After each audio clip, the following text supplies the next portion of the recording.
ఇంకా సాధారణంగా రుమటాయిడ్ ఆర్థరైటిస్తో ఇబ్బంది పడే పేషెంట్స్ మీ దగ్గరకు వచ్చినప్పుడు మీరు వారికి స్టార్టింగ్ నుంచి ఏ విధంగా ట్రీట్మెంట్ కానీ ఎలాంటి సలహాలు సూచనలు ఇస్తూ ఉంటారు? స్టార్టింగ్ రాగానే వాళ్ళ సిమ్టమ్స్ ఏంటో తెలుసుకుంటాము. ఏంటి అసలు ఎక్కడ ప్రాబ్లం స్టార్ట్ అయింది, డీటెయిల్ కేస్ హిస్టరీ తీసుకుంటాము. ఓకే. ఇంకా ఎక్కడ ఫింగర్ జాయింట్స్లో ప్రాబ్లం ఉందా, నీ జాయింట్స్లో ప్రాబ్లం ఉందా, వాళ్ళకి ఆస్టియో ఆర్థరైటిసా, రుమటాయిడ్ ఆర్థరైటిసా అని కనుక్కోవడానికి ఫస్ట్ వాళ్ళ సిమ్టమ్స్ అబ్జర్వ్ చేస్తాము.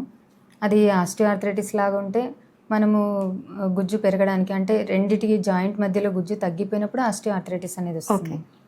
వాళ్ళకి గుజ్జు తగ్గిపోయి ఉంటే అది పెరగడానికి మెడిసిన్ ఇస్తాం. రుమటాయిడ్ ఆర్థరైటిస్ ఇప్పుడు ఫింగర్ జాయింట్స్లో ఉన్నాయనుకోండి పెయిన్స్, అవి ఫింగర్ జాయింట్స్లో ఉన్నాయి, ఇది రుమటాయిడ్ ఆర్థరైటిస్ అని మనం సస్పెక్ట్ చేస్తే ఆర్ఏ ఫ్యాక్టర్ టెస్ట్ రాసిస్తాము. అది ఇన్వెస్టిగేషన్స్లో పాజిటివ్ వచ్చిందంటే మనం రుమటాయిడ్ ఆర్థరైటిస్కి ట్రీట్మెంట్ స్టార్ట్ చేస్తాం. కొంతమందికి ఈ ఆర్ఏ ఫ్యాక్టర్, యాంటీసీసీపీ, సిఆర్పి ఇవన్నీ కూడా నెగిటివ్ వచ్చినా కూడా కొంతమందికి ఈ సిమ్టమ్స్ అనేవి ఉంటాయి.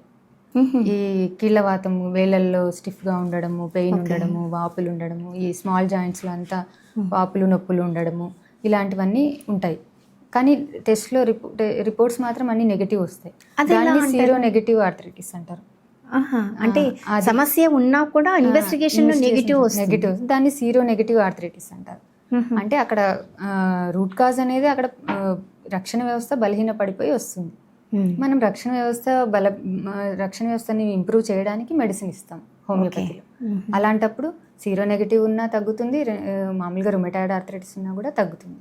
మీరు అన్నారు కదా ఇన్వెస్టిగేషన్ అనేసి, అంటే ఏ ఇన్వెస్టిగేషన్స్లో ఇప్పుడు ఫర్ ఎగ్జాంపుల్ ఆస్టియో ఆర్థరైటిస్ అంటే మనకు మోకాళ్ళ నొప్పులు ఎక్కువగా రావడము, మోచేతుల్లో పెయిన్స్ రావడము ఇలాంటివి జరుగుతుంది, అది ఈజీగా ఐడెంటిఫై చేస్తారు. కానీ రుమటాయిడ్ ఆర్థరైటిస్ అంటే కీళ్ళ నొప్పులు, ఇప్పుడు ఫర్ ఎగ్జాంపుల్ చేతులకు, కాళ్ళకి, పాదాలకి ఇలాంటి పలు చోట్ల వస్తుంది. అంటే ఎక్కడ ఆర్గనైజేషన్ ఉంటుందో అక్కడ వస్తుంటుంది. మీరు టెస్ట్లు అనేది ఎలా చేస్తారు మేడం? ఇన్వెస్టిగేషన్ అంటే ఏ టెస్ట్లు ఎక్కువగా ఇంపార్టెన్స్ ఉంటాయి ఇక్కడ? ఆర్ఏ ఫ్యాక్టర్, యాంటీసీసీపీ, సిఆర్పి ఇలాంటి టెస్టులన్నీ చేస్తాం. దాంట్లో పాజిటివ్ వచ్చిందంటే దాంట్లో రేషియో కూడా వస్తుంది. ఒక 100 పైన ఉండే వాళ్ళు 100 పైన కూడా ఉంటుంది కొంతమందికి ఆర్ఏ ఫ్యాక్టర్ అనేది. అలాంటి వారికి ఎక్కువ టైం పడుతుంది, కానీ డెఫినెట్గా తగ్గుతుంది. మినిమం అంటే ఏంటి, వాల్యూస్ ఏంటి? మీరు ఇప్పుడు 100 అని ఒక మెజర్మెంట్ ఇచ్చారు. అక్కడ 100 పైన ఉంది అంటే వాళ్ళకి ఎక్కువ సివియారిటీ అనేది ఎక్కువ ఉంది అన్నట్టు. ఓకే. ఇంకా చాలా సంవత్సరాల నుంచి సఫర్ అవుతున్నారు వాళ్ళు, టైం అయితే ఎక్కువ పడుతుంది.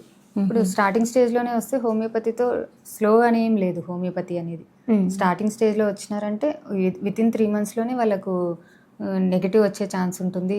ఆ రేషియో అనేది తగ్గుతుంది.